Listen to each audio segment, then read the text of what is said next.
Vous regardez un extrait de la vidéo Mécanisme, effet indésirable, vaccin Covid-19, part 1, cause officielle. Vous pouvez regarder la version intégrale sur vvc19.fr. La protéine spike. Ses effets indésirables. Baisse du système immunitaire, coagulation, inflammation, atteinte neurologique, etc. Avant-propos. Comme dit précédemment, on observe que certains vaccinés continuent de produire de la protéine spike des années après leur injection. Impact sur l'angiotensine 2. La spike a une affinité pour se fixer sur de nombreux récepteurs membranaires, ce qui peut avoir de nombreux impacts. Dans cette vidéo, nous allons parler uniquement de son affinité pour les récepteurs ACE2. En bloquant les récepteurs ACE2, elle entraîne un dérèglement du système immunitaire qui participe à la survenue possible de nouveaux cancers ou de réactivation de maladies stabilisées.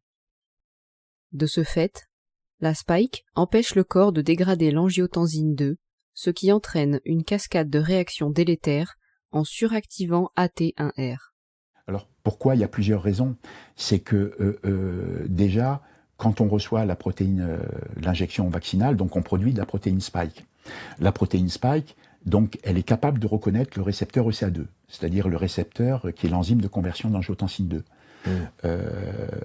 Donc cette protéine spike se fixe sur ce récepteur et donc gêne la dégradation d'angiotensine 2, et donc il y a un excès d'angiotensine 2 qui suractive justement le récepteur AT1R, ce fameux récepteur, justement, qui est pro-inflammatoire, pro-hypertenseur, etc. Enfin, il le réactive, vous voulez dire, il l'active. Oui, c'est ça, il l'active. Et donc il y a des pathologies qui peuvent mettre du temps à apparaître. Juste, vous voulez dire, ça peut prendre des années avant que... Oui, ça peut prendre... Avant que ça ne provoque tel ou tel effet. Ah oui, tout à fait. Et ça peut prendre beaucoup de temps parce que il peut y avoir une dérégulation en fait du système rénine-angiotensine qui est très progressif, qui fait apparaître par exemple une maladie auto-immune qui va se révéler au bout d'un certain temps, qui va pas être visible immédiatement. Ça peut lancer une tumeur qui sera pas visible immédiatement.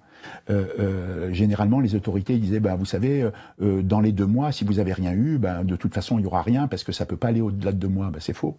C'est faux parce que quand on lance une maladie auto-immune, ça peut être très progressif et puis ça peut être visible, les symptômes visibles au bout de plusieurs mois, voire plusieurs années. C'est assez angoissant, ce que vous dites. Oui. Alors. Séquence génétique.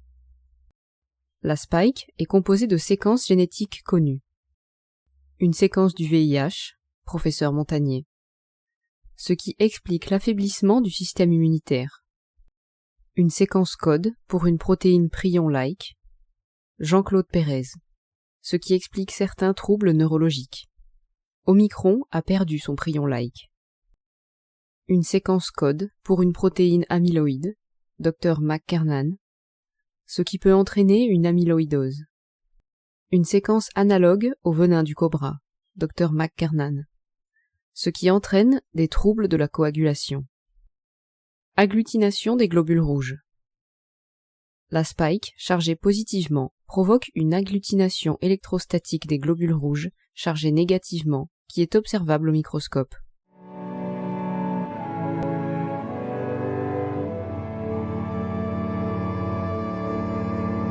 Cela entraîne une mauvaise oxygénation des organes et une mauvaise circulation du sang dans les microcapillaires.